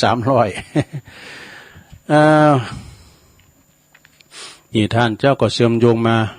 ในวันนี้โดยในเรื่องนี้โดยอภัยโจรนี่ก็คือกีฬาดังได้ยินมาเด้อสิงหละทวีปนั้นก็ยังมีโจรคนหนึ่งชื่อว่าอภัยโจรชื่อมันอภัยโจรชื่อมันนะมีบริวารลูกน้องมากมายประมาณ500 คนว่าดู มีลูกน้องถึง500นะโจรทั้งหลายก็เที่ยวไปป่นเจ้าบ้านมีประมาณไกลถึง3โยชน์ มีประมาณไกลถึง3โยชน์ดูอาณาเขตมันนะอาณาจักรมันนะไกลถึง3โยชน์โยชน์นั้น16กิโลดูโบกก็แล้วไปตีจริงเอาแก่เว้นเงินทองเขาของเขาปลาอาหารป่นสะดมพี่น้องเจ้าบ้านนะพี่น้องเจ้าบ้านก็ปุดโตอกสันขวัญหายก็ปลากันนี้เข้าไปเมืองเข้าไปในเมืองอนุราชบุรีเนี่ยโดยความโกรธแก่โจรทั้งหลายครั้งนั้นคุณทั้งหลายก็บ่ได้ไปสู่คีรีวิหารก็คือวัดจะไปทำบุญตามทานก็โจรก็เกิดด้วยกันเนาะเจ้าบ้านก็ไม่ได้ไปสู่คีรีวิหารเพื่อจะไปไหวนมัสการพระเจดีย์เอกาทิวสังยังมีวันหนึ่งนะโจรทั้งหลายก็โจรกันปะเอาไปป่วนวัดปะ จะไปป่วนคีรีวิหารวะเพื่อจะเอาเข่าของสงฆ์แล้วก็ของเจดีย์คุณรักษาอารามเนอะคุณรักษาวัดเปิ่นปกป้องวัดนี่นะหันโจรทั้งปวงมากันมากมายนะจึงพากันไปบอกเหตุแก่พระเถระผู้เป็นใหญ่นะพระเถระผู้ใหญ่อยู่ที่ในคีรีวิหารนะพระเถระก็จึงถามคุณรักษาอารามว่าข้าวสารแล้วก็เนื้อปลาเนยนมมีหรือไม่เนี่ยคุณรักษาวัดก็จึงบอกว่าข้าแด่พระสงฆ์พระเถระมีอยู่นะมีอยู่พระสงฆ์พระเถระจึงว่าตันจุงเอาข้าวของสงฆ์นั่นน่ะไปหุงต้มหุงหาอาหารทำอาหารเลี้ยงโจรทั้งหลายก็แล้วกันเด้อไปว่าดูไปต้อนรับปฏิสันทานโดยข้าวปลาอาหารกองทัพเดินด้วยท้องคนรักษาวัดก็ปากันเอาของสงฆ์ไปหุงต้มเลี้ยงหมู่โจรทั้งหลายกินอิ่มเป็นจำนวนมากว่าโจรทั้งหลายก็รับประทานอาหารแล้วก็ถามคุณรักษาวัดว่าสิ่งเหล่านี้ที่เล่งกันมาเล่งเอามาเล่งเนี่ยไผสั่งหือเอามาเอกกันเนาะไผสั่งหือเอามาเล่งมาบริโภคเนี่ย คุณรักษาวัดก็บอกว่าโอ้พระเถระเจ้าผู้เป็นใหญ่เจ้าตั้งใจให้ข้าพเจ้าเนี่ยเอามาเล่งพวกท่านทั้งหลายเนี่ยนะโจรทั้งหลายก็ปากันเข้าไปสู่สำนักแห่งพระเถระเนี่ยแห่งพระเถระที่ผู้เป็นใหญ่ในอารามถวายนมัสการบอกว่าโอ้ข้าแด่พระท่านผู้เจริญข้าพเจ้าทั้งหลายเนี่ยทราบซึ้งมากเลยที่ในการต้อนรับที่ท่านทั้งหลายบอกให้คุณวัดคุณรักษาวัดเนี่ยตุ่มหุงข้าวปลาอาหารเรื่องข้างนี้นะเนี่ยปัดข้าพเจ้าทั้งหลายเนี่ยปรารถนาที่จะมาป่นเอาของสงฆ์นะแล้วก็ของคีรีของเจดีย์ในคีรีวิหารนะบัดนี้ข้าพเจ้าทั้งหลายก็มาเหลื่อมใสในปฏิสันฐานของท่านเนอะนะพระเถระเจ้าตั้งแต่นี้ไปนะไปเมื่อหน้านะข้าพเจ้าทั้งหลายน่ะจะเป็นผู้รักษาซึ่งวิหารบ่เหื่อมีอันตรายใดๆทั้งสิ้นดูเจ้าบ้านเจ้าจองทั้งหลายมาไหว้พระธาตุเจดีย์ก็จะได้รักษาคุ้มภัยหือนะตั้งแต่วันนี้ไปเจ้าบ้านก็ปากันมาทำบุญหือตาในวิหารใดนะโจรทั้งหลายก็ปากันมาต้อนรับเด้อที่หิมฝั่งป้าเจ้าบ้านทั้งปวงเข้าสู่วิหารได้อย่างปลอดภัยนี่ได้ทำบุญทำทานการกุศลแล้วก็ไปไหว้พระธาตุเจดีย์ครั้งเจ้าบ้านไปถวายทานแก่พระสงฆ์ของตีเหลือเล่งจากโจรนั่นก็ปากันเป็นขยมเนี่ยเจ้าบ้านเจ้าจองก็ได้ไปทำบุญทำทานกันพอเจ้าบ้านเจ้าจองเจ้าปีกบ้านปีกจองโจรทั้งหลายก็กลับไปส่งจนป้นภัยวะครั้งนั้นเจ้าบ้านทั้งปวงโหว่าโจรรักษาปิ้นตีสบายอกสบายใจบ่มีเพศภัยอันตรายแล้วนะก็ปากันไปทำบุญหือตานกันปิ้นอันมากมายโดยอานิสงส์ที่ทำอามิสทานสันฐานอามิตเป็นว่าอามิตรปฏิสันฐานเอกาทิวสังจะมีอยู่หันวันหนึ่งเนอะพระภิกษุทั้งหลายเนาะตัวหนุ่มกำลำก่อมก็ดีก็ปากัน ว่าโอ้ติเตียนนินตาพระเถระตีได้เอาของสงฆ์ไปให้แก่พวกโจรทั้งหลายเนี่ยบอกโกนเลยเนอะบอกโกนเลยเนอะนะตั้งสุตราพระเถระเจ้าก็เลยฟังพระภิกษุทั้งหลายดังกล่าวแล้วก็เลยพระผู้เป็นเจ้าก็จึงประชุมสงฆ์แล้วกันนะประชุมสงฆ์ทั้งปวงจึงถามสงฆ์ทั้งหลายว่าอาวุโสดูก่อนท่านอาวุโสทั้งปวงโจรทั้งหลายเจ้าบ้านปากันมาป่นนี่นะโจรทั้งหลายโจรกันมาป่นของวัดของวาของสงฆ์แล้วก็ของเจดีย์เฮาจึงเกิดว่าบ่หือโจรป่นของสงฆ์และก็ของเจดีย์ไปได้จึงเอาพัสดุของสงฆ์ก็คือไปปฏิสันถานแก่โจรโดยของสงฆ์ดังนี้นะดูก่อนท่านอาวุโสท่านจงกะละกาว่าของสงฆ์กับของเจดีย์ของวัดเนี่ยเฮาหันว่าราคาอันไหนที่มันจะแป้งจะหนักกว่ากันพระภิกษุทั้งหลายก็คำนวณพอว่าของสงฆ์นี่แล้วของเจดีย์นี่ปัดเท่าของวัดของว่าถึงหมดถึงเสียงเนี่ยแต่มันจะเอาถึงหมดมันก็เอาได้นะอันนี้เขาเอาของสงฆ์ไปปฏิสันถานให้แก่โจรก็เลยหันคุณงามความดีที่เขาปฏิสัมพันธ์โดยเข้าป่าอาหารโจรก็เลยยอบยั้งก็เลยมาหักษาวัดพระสงฆ์ตีปรึกษากันนะจึงปรึกษากันว่าพระมหาเถระทำอย่างนี้ทำถูกแล้วทำที่ถูกที่ชอบแล้วนะโดยประกอบโดยกุลแล้วจึงตีปากันปกป้องเสียซึ่งของวัดของว่าแล้วก็ของสงฆ์ของเจดีย์บ่หือพีนาศไปโดยภัยก็คือโจรบ่หือปินพันธะไทยนะเพราะว่าการมาพันธะไทยแล้วก็อาหารแก่พระเถระสงฆ์ทั้งปวงอย่าได้สงสัยโจทย์ท่วงแก่พระเถระเลยนะควรว่าความว่าพระภิกษุได้มีปัญหาทำปฏิสันถานยอมจะอยู่เป็นสุขสำราญในโลกนี้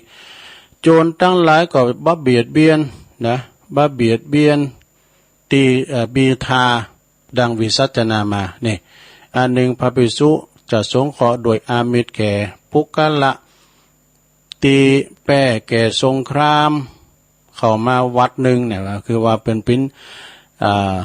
การเนาะการซึกมาแล้วก็มาที่วัดก็คือเข้าป่าอาหารได้คุณบ่มีญาติผู้ที่อนาถาเข้ามาในวัดก็เล่งไปเลยหนึ่ง เล่งแต่หมดเข้าวัดถึงกันคุณที่ปินอาคันตุกะมาแต่ไกลเข้ามาที่วัดก็เล่งใดหนึ่งเนี่ยคุณที่เป็นวิยาวัจกรของตนแล้วก็ของสงฆ์หนึ่งเนี่ยเมื่อแต่จะได้แต่เมื่อจะหือทำใจหือบริสุทธิ์จะหือต่างก็ทำใจบริสุทธิ์อย่าได้หันแก่ลาภอามีสินจางอันยังเป็นต้นบ่ได้หวังผลตอบแทนอย่างแต่บิณฑบาตได้มาแล้วก็ยังได้ชั้นก็อย่าพึ่งให้ดอกบนว่านะเมื่อชั้นเสร็จแล้วเล็กน้อยก็ยิบหือปอชั้นอันนี้เปิ้นบ่หือหมายความว่าครูบาอาจารย์ได้ไปบิณฑบาตเอามอกปอสมโคนนี่กะนะมอกปอสมโคนแก่ที่เฮาจะได้ครบจะได้ชั้นบางพองก็หอบหาไปเอาเป็นบ่ลุ่มปุ่มปุ๋ยจำพองบ่ก็เอามอกปอติมบาทนี่ก็พอชั้นนี่ก็พอละก็ปิกวัดปิกว่าอีกก็มีนะเนาะเรื่องนิทานเรื่องนี้ก็จบลงไปในลงเด้อโอ้จบงามเด้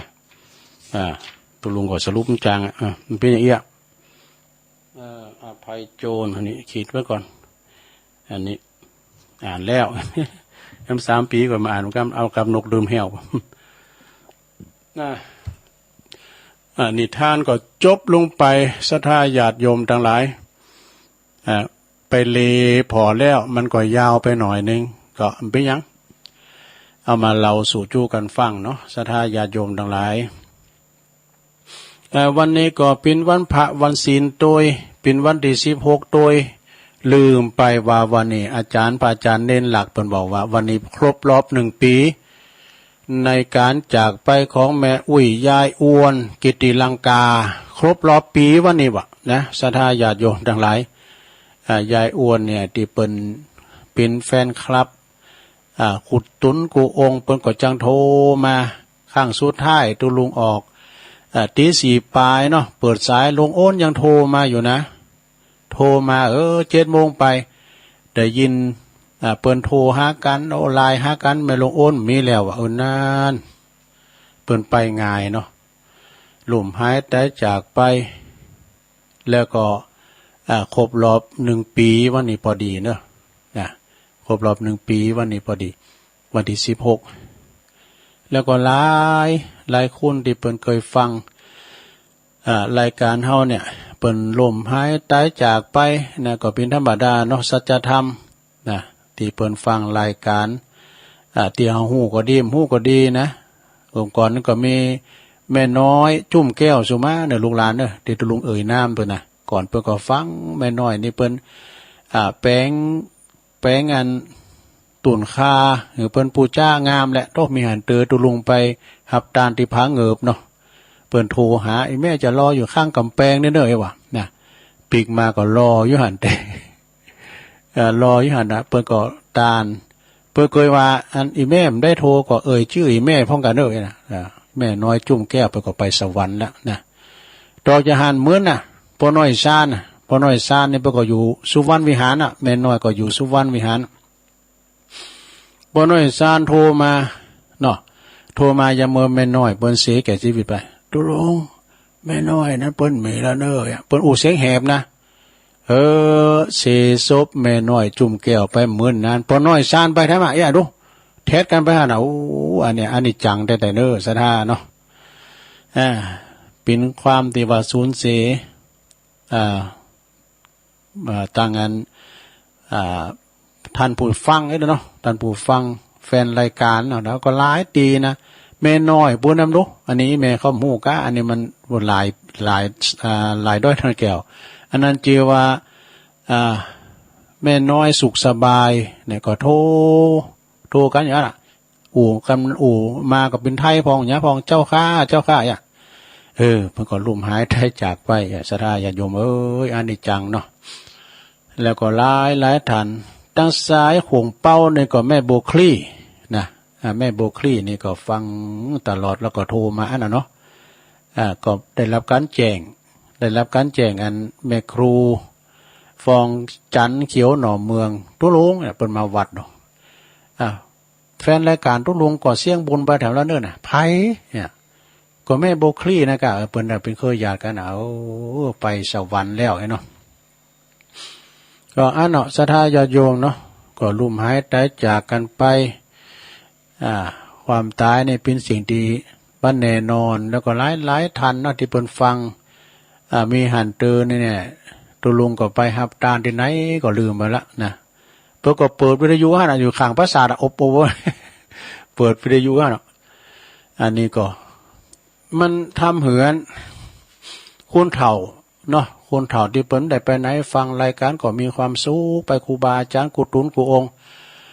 ถ้าเปิ้นฟังนักเลงฟังแต่ๆเนาะเป็นผู้ฟังแต่ๆนะเพื่อจะฮู้ว่าวันนั้นตูเจ้าตุนได้ออกวันนั้นวันใดตูเจ้าตุนได้ออกเนี่ยเปิ้นจะฮู้บ่ล่ะนะ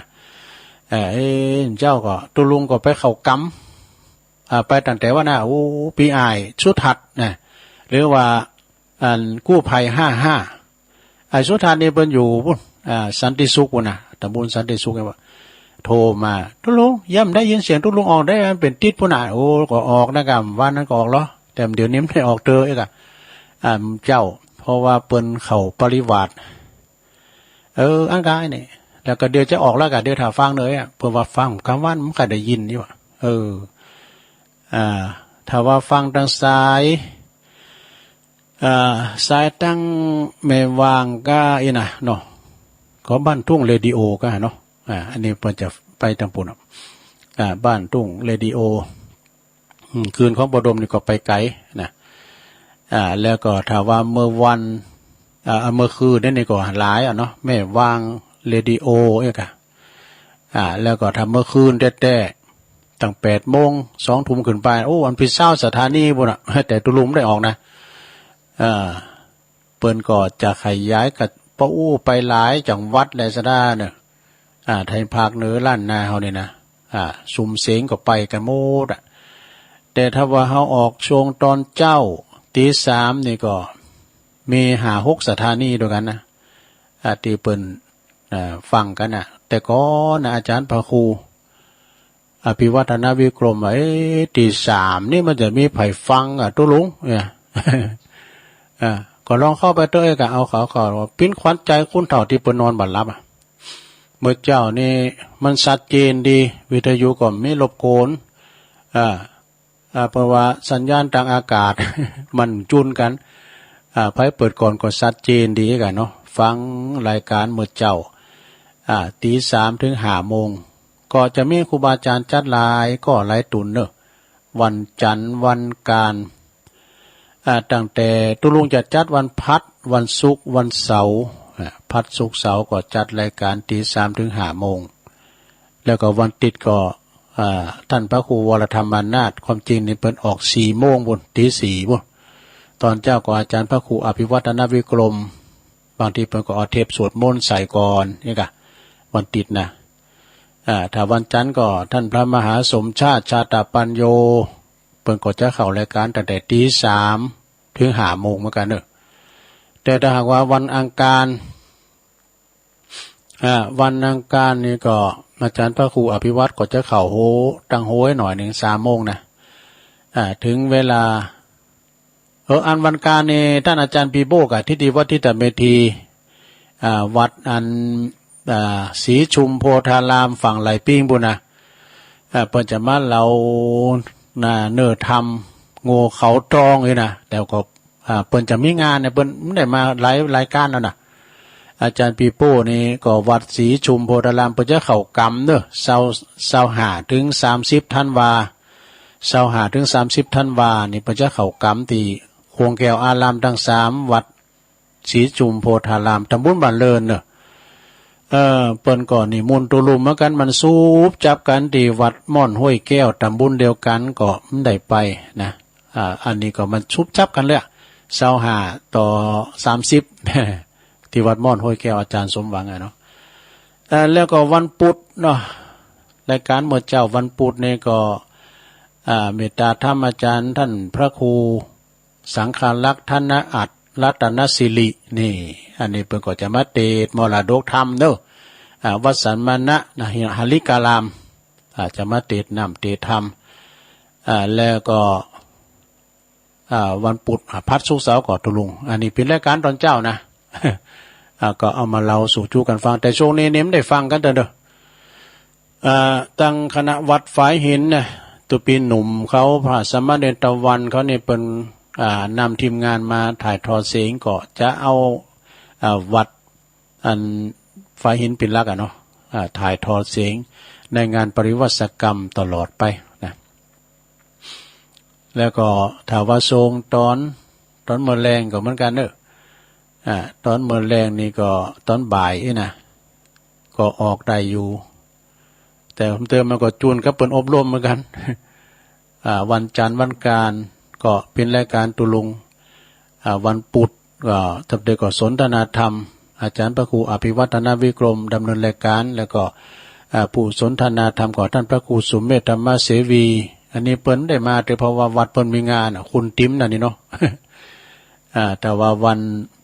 พัดก็อาจารย์ท่านมหาสมชาติชาตปัญโย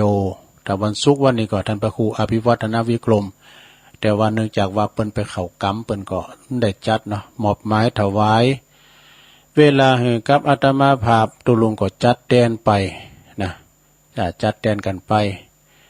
วันพุธนี้ก็เป็นวันเสาร์รายการมื้อแลงมีเด้อศรัทธาเด้อ รายการมื้อแลงมีวันเสาร์ก็เป็นรายการอื่นๆไปวันเสาร์วันติดนี่มีแต่ว่าเมื่อเจ้าก็ถึงมีเพราะว่าเปิ้นถ่ายทอดเสียงเนาะแต่เจ้าก็มีศรัทธาญาติโยมทั้งหลายก็ขอบคุณแต่เปิ้นโทรมาเจ้าได้7 สายเนาะยายพรล่องบัวแดงแม่สีทอนหนองบัวชัยปราการแม่จันสีสุขาแจ่งโหลินน้องเบลเนี่ยไปแอวหาแม่อยู่จังหวัดพิษณุโลกซุมโทรไหมวะยี่จับเด้อแม่บัวพัด กลางหงเนอะกลางหงก็แม่แตงไก่ๆก็บันปอคูโอนนะแม่ฟองคำติ๊บแก้วอันนี้อยู่บันปลาไล่บ่อทองเนาะแม่ก้อยป่าไผ่แจจ่างเนอะอันนี้ก็ได้7 สายในวันที่20เนอะศรัทธาญาติโยมที่วัดมณฑาทิพย์นี่วัดใหม่มณฑาทิพย์นี่เพิ่นจะมีการเททองหล่อพระประธานในเต็นแก้วพุ่นนะที่วัดมณฑาทิพย์ในวันที่20เนอะศรัทธาเนอะไปจะไปร่วมงานบุญงานกุศลทำกรรมหนึ่งก็เจิญได้เนอะเพิ่นจะเททองหล่อองค์พระประธานที่จะตั้งงานอยู่ที่เต็นแก้วบนศาลาการประเรียนนะถึงว่านั้นก็ถ้าแต่มุ่งแล้วหมดเนาะ ทำแล้วเด้อครับเดี๋ยวนี้เพิ่นก็เริ่มมุ่งของศาลาเนาะก็พระครูบาอาจารย์เพิ่นก็จะไปรวมสวดมนต์โดยเนาะวันที่20เนอะศรัทธาเนาะเวลาบ่าย2 โมงเป็นต้นไปนะตอนมื้อแลงเนี่ยแล้วก็ในวันที่22ก็ออกกรรมที่วัด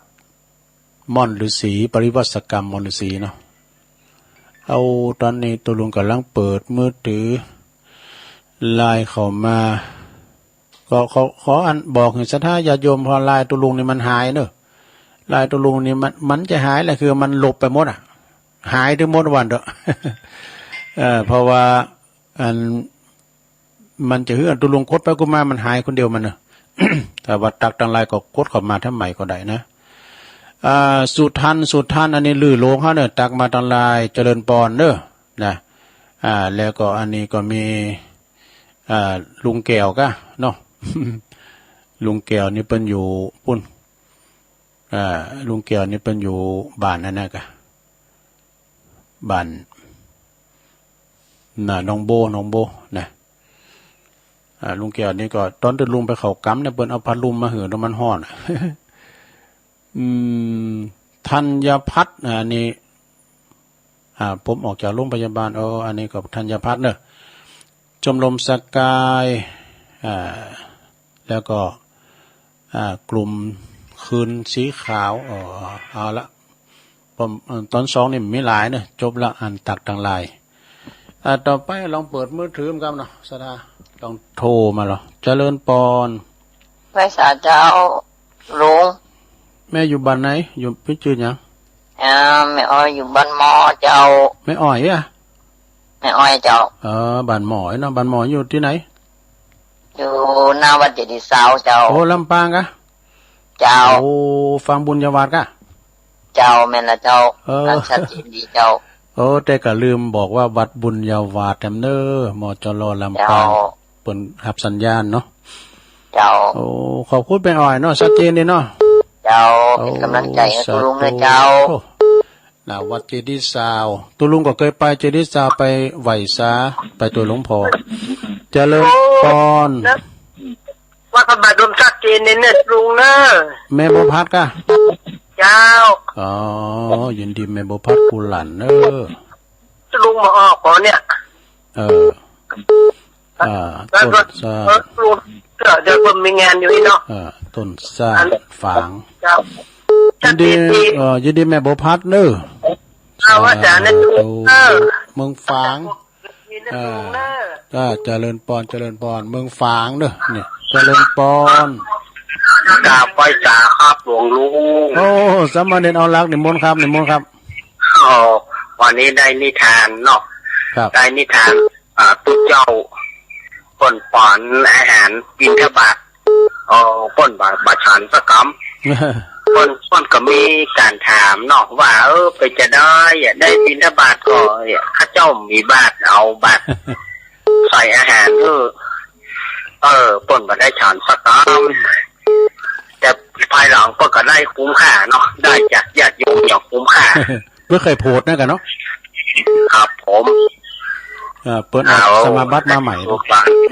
ครับผมเปิดออกนิโรธสมาบัติออกกรรมนะเนาะบ้านเราก็ว่าออกกรรมนะเนาะแต่ครับผมวันนี้ก็ขอผลบุญทั้งหลายก็ไปรอดไปถึงแม่อุ้ยอวนเนอะครับเพราะว่าครบรอบ1 ปีของเปิดเนาะ แต่ขอผลบุญทั้งหลายที่หลวงลุงได้เตะทำนะก็ดีได้บรรยายก็ดีก็ขอผลบุญไปรอดไปถึงต้นนะครับเนอะแต่ครับผมกลับไปสาครับหลวงลุงครับผมสาธุสามเณรเอาลักปัญญนันเด้อก็หูก็เปิดน่ะลุงไม่ขี้ลืมวันที่16กับวันครบรอบปีเจริญพรเจริญพรเจ้าไว้สาเจ้าจากเวียนเป่าเจ้าเบชีกันธนีเนาะเจ้าใช่แล้วเจ้าฟังอยู่เนอะเจ้าปอชัดเจนฟังกับทางโทรศัพท์เนอะเจ้าโอ้ดีกะชัดเจนดีเนาะเจ้าชัดเจนดีอยู่เจ้ากำลังใจเจ้าสาธุเจริญพรเนอะอยู่ดีมีสุขสาธุก็วันที่25เนอะสถา25นี่ก็วัดสันเหมืองเปิ่นจะมีการตานกุฏินะวันที่29เปิ้นจะไปรับพระคุณเจ้าวันที่1ก็เปิ้นจะสืบจัตตาหลงสวดมนต์ข้ามปีด้วยนะที่วัดสันเหมืองเนอะเจริญพรหลวงพ่อกฤษอาจารย์หลวงพ่อกฤษบอกเลยก็ไม่ถูกผมไม่ได้ไปซื้อด้วยครับ820ไม่มีเลยปางโม่เนาะเคยซื้อรู้ที่แล้วซื้อไปตั้ง200อ่ะจะได้ก็ขอบคุณท่านหลวงพ่อเด้อบุญรักษาเทวดาคุ้มครองหลวงพ่อครับจ้ะหลวงพ่อกฤษปางโม่เจริญพรมาสักการเจ้าปางโม่แม่จันสมมาจักฟังเจ้าแล้วคะก็มาฟังนี่เจ้าไปเนี่ยค่ะช่วยเปิดงานศพที่พระธาตุน้ำค้างนะจ๊ะที่วานเนี่ยกันเนาะศพหลวงปู่เพิ่นจะพระราชทานมื้อใดพระราชทานวันที่18เจ้าก็กล่าวกันเนาะเจ้าน่ะจอยเพิ่นวันน่ะปัจจุบันเที่ยวันละเกี่ยวคนหลัวขึ้นบนเมนพุทธดีแล้วอันนี้สงใหญ่โลงเนอะถึงวันก็ดีฟังเทศฟังธรรมปู่เจ้าโลไม่เงินโลไม่คำเจ้ามีโอกาสก็ทำจริงๆนะคะค่ะเดี๋ยวจะไปจะรีบกอบรีบโกยรีบพายตลาดไปจะไว้ใจบอสจะเน่านะคะข่าวท่าขอบคุณแม่เจ้าชมนะขอบคุณฟังอยู่นะเจ้ารีบมาฟังเลยเจ้าดีละสาธุนมัสการเจ้ากันไปกาดควายก็กินพักตั้งเก่านี้เนาะไปเพราะว่าไปตื่นเจ้ากินพักตั้งปลายตื่นสายกินพักยอดเก้ารีบกอบรีบโกยเดี๋ยวตลาดจะโวยเนาะเพิ่นจางวานะแม่จันสมเนี่ยเจริญพรไม่ก้อยโทรมารอบ2แม่ก้อยเนาะแม่ก้อยเป็นยังรอบ2จะหมดเวลาแล้วชัดเจนเด้อเนาะแม่เนาะเจ็ดจังคุณเจ็ดจังป่าไผ่เจริญพรแม่ก็เป้าตัวลุงฟังอยู่เนี่ยเจ้ายังขอเป้าเจ้าแม่จันน่ะเจ้าแม่จันป่างิ้วเนาะเป็นแต่เจ้าตัวลุงบอกสักคำเนาะอันตัวลุงได้ออกเตอเป็นงดก่อนเพราะว่ามันเป็นสวดมนต์อย่าปริวาสเป็นสวดมนต์ที่ตัวลุงบอกตะกี้นี่ค่ะเพิ่นออกกรรมแล้วก็เข้าเต็มทีเดี๋ยวนี้ช่วงเวลาเพิ่นเข้ากรรมซ้อนเนี่ยเพิ่นออกปริวาสอ่ะเจ้าเข้ากรรมเพิ่นก็ออกวิทยุอยู่นะเพิ่นถ่ายทอดนะกับก็อ่านก็ถือว่ามันได้ออกนะเพิ่นถ่ายทอดนะกะฟังสวดมนต์ฟังตลอด18ก็สวดดีๆพิโส108เด้อ18นะมื้อค่ำยามคืนเนาะยินดีแม่จันดีละวปปสาธุแม่จันบนฟังตังเน็ตดอกเจริญพรก็ฟังอยู่เด้อได้ฟังน้อยเดียววันนี้แม่ชุกแก้วเนาะเจ้าฟังได้ฟังน้อยเดียวไปเป็นหยังก็ดีเนาะที่ได้ฟังอยู่เนาะเจ้าดีกะมาช้าดีกว่าไม่มายินดีเนออนุโมทนาสาธุ อ้าวโทรกันเข้ามาแถมได้อยู่เนอะเวลาหลายอยู่0899556506ในวันที่18นี่ก็กินข้าวแรงกันเจ้าลง18 นาฬิกา 6 โมงเป็นต้นไปครูบาอาจารย์เปิดจะสวดอิติปิโส108จบเนอะถ้าว่าไผมีมือถือกำยังกับพอดพับมีทั้งภาพทั้งเสียงจากคลื่นบุญวัดฝายหินเนอะเจริญปอนจ้ะแม่หยังไม่จ้ะลุงแม่หยังแม่จันคำเจ้าแม่จันคำเนาะเจ้าสันไซดอยสะเก็ดเจ้าสันไซดอยสะเก็ดแต่คือนี่จุลุงยังออกใช่ครับมันได้ออกแล้วเพราะว่าอันเปิดวิทยุฟังผมนี้ไม่ได้ฟังครับอันเปิ้นสวดมนต์ไหมเปิ้นอันอาจารย์พระครูบ่บอกงดรายการตุลุงก่อนเปิ้นสวดมนต์ในปริวาสนะกะบึ้ดมีก่อนบึ้ดมีสวดมนต์นะกะบึ้ดนะ6 โมงวันเสาร์มีวันเสาร์ก็มีเตอเพราะว่ามีเตอผู้ก็มีเตอเด้อเพราะว่ามันซุบจับเปิ้นสวดมนต์เด้อแม่มีเตอเอาไว้เสาหน้ามีเตอเอาไว้เสาหน้าเด้อมันเปิ้นเข้ากำเปิ้นสวดถ่ายทอดสวดมนต์ที่เข้ากำพุ่นน่ะวัดมอนฤาษีอ่ะเจ้าเนี่ยเจ้าฟังจุลุงเฮาดีแล้วฟังไปติ๊กๆเนาะตอนเจ้านะได้ตอนเจ้านี่มันยกวัดมาบานนะกะขอบคุณแม่จันคำหลายๆเนี่ยแม่เด้อสาธุไปทางงานอิเมหลงหล่าปูนวงสายยะดุงหาดนาคฟังกันอยู่แม่หลงหล่าเก่า16แล้วก็ฮะเนาะแม่หลงหล่านะไปทางปูนทางสายไต่เจริญปอนแม่สาเจ้าแม่อยู่ทางใด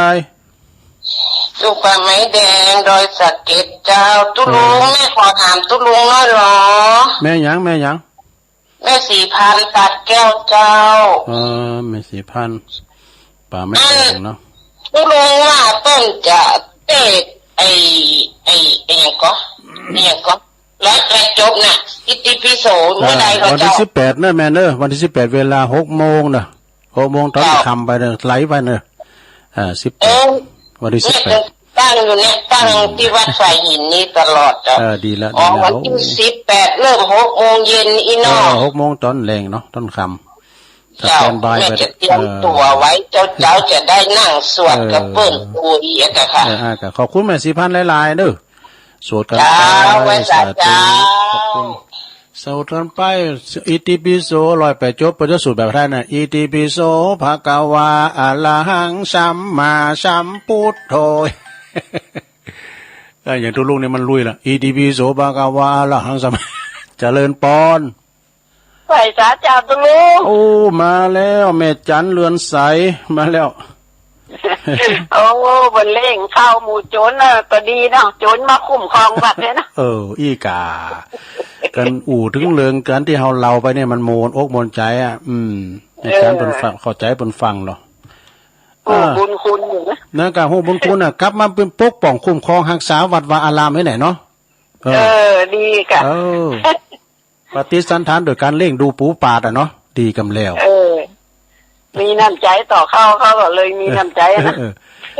วันนี้22มา22ให้มื้อแต่มันมีไปหาวันมาครับประดมมาดมว่าเด้ว่าไปตัวประดมแต่แม่จันก็มาแต่มาแต่มาด้วยกันเนาะแม่จันเขียวหวานด้วยพุ่นเนาะแต่เขียวหวานแม่จันหวานนี่เหรอเขียวหวานเอาละไป2เตือเอาละส้มมาเจ้านี่ส้มหนาวด้วยล่ะไปวัดหนาวมาเจ้านี่หนาวมาเด้อหนาวมาเป็นว่าวันถูกซ้ำนี้หนาวเลยค่ะพอนะหนาวน่ะมันปึงนะเขากำนะหนาวนะเนาะมันถึงปึงแต่หนาวหน่อยมันแต่ตัวเจ้าเขาเนี่ยเขากำอ่ะมันหนาวมันตัวเจ้าด้วยมั้ยถ้ามีเขาบอกเขาล้ำตัวซ้ำปึงเลยเนาะเนี่ยกะ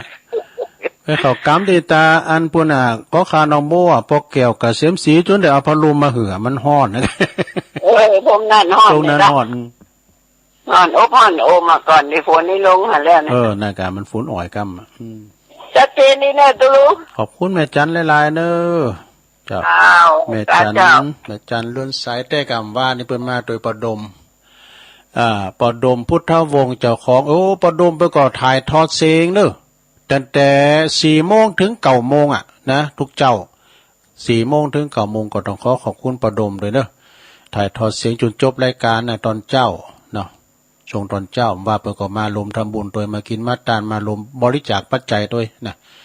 เอาเฮ็ดได้อีกกันเนาะศรัทธาญาติโยมทั้งหลายนะวันนี้ก็มาตกมาแตนผิดพลาดประกันได้สู่มาอภัย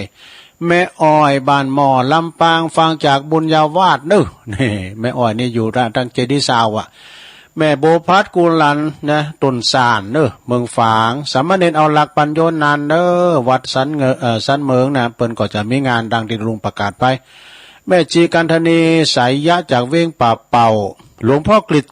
พุทธอุทยานปางโมเจงดาวบ่ดูเนาะไว้สานะครับเนอะแม่จันสมมานีจากในหลังกาดแม่สาวก็ไปจวยงานศพครูบามาไปถึงวันเนอะดีละนะจวยขนควายนะวัยยาวัจจะไม่ขุนโหลพองสังพองเย็บไปเด้อนะปฏิบัติปูชานะครับแม่ก่อยรอบ2ฟังชัดเจนดีเนี่ย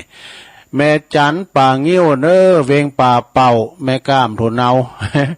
แม่สุกแก้วสีโพธารามฟังอยู่ฟังได้หน่อยเดียวก็ยังดีอยู่นะเพิ่นฟังก็ดีใจละนะแม่จันค่ำนี่ไปอยู่สันทรายดอยสะเก็ดเนี่ยแม่อุ้ยจันค่ำไหนลืมถามอายุเปิ้นเท่าใดมู่น่ะแม่สีพันป่าไม่แดงเนอเกมไว้เลยแม่สีพันในวันที่18เนอตั้งแต่6 โมงเป็นต้นไปนะเพื่อจะสวดอิติปิโสลอยไปจะสวดธรรมจักรด้วยเนอะธรรมจักรก็เกมไว้นะธรรมจักรกับปวัตนสูตรด้วยแล้วเพื่อจะบรรยายธรรมกันที่หันนะตุลุงก็จะไปสวดด้วยเปิ้นแม่จันเรือนใสเป็นสายที่19โตเล็กงามเนอะได้19สายด้วยกันขอบคุณเนอะกูเสงกูสายในวันนี้ตุลุงก็บริหารเวลามา2 ชั่วโมงผิดพลาดประการใดก็ขอสุมาอภัยกับพี่น้องศรัทธาญาติโยมทั้งหลายเนอะแต่พองลินพองจะไปถือสาการเทศน์นำเทศน์ธรรมให้ฟังมาตกมาแตนเปิ้นเนาะบ่ให้ได้งอมได้เงากันที่เปิ้นสงสัยกลางขาว่าตุลุงย่ำออกวันเมื่อเจ้าหมายความว่าเปิ้นงดก่อนเนอะ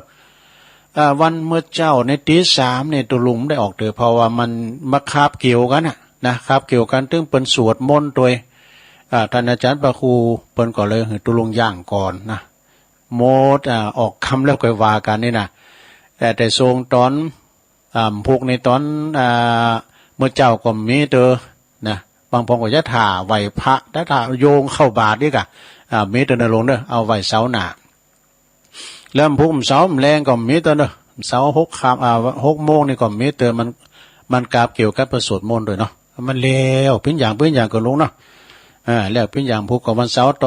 อนบ่าย 3ก็มีเตอเนาะเอาละเนาะศรัทธาญาติโยมทั้งหลายนำรายการจากลาศรัทธาไปก่อนเด้อได้มาบริหารเวลาก่อนจบเวลาพอดีก็เดี๋ยวก็ฟังรายการอื่นต่อไปโชคดีมีใจเหมือนกันจุคนจุตานเด้อจัตตาโลธรรมาวัฏันติอายุวันโนสุขังปะลัง